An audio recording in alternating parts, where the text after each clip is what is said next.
Today is National Poppy Day. They're not just beautiful flowers, they also have some historical significance for Memorial Day. And we have Rochelle Cordova, with the American Legion Auxiliary here, and she has some poppies. And Rochelle, we've just been talking about the Memorial Day weekend. I want to begin. This is such an important day, especially for Gold Star families. Exactly. You know, Memorial Day is designated as the day of remembrance.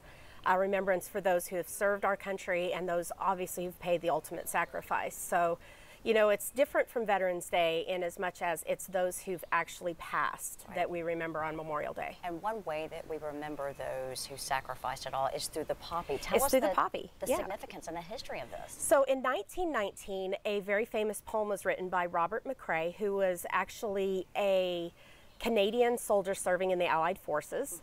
And he lost a friend, and he was very moved by this. But what he noticed is, as he looked across where they were serving currently, the battlefield was very, very battle worn. You know, just explosions desecrated the land.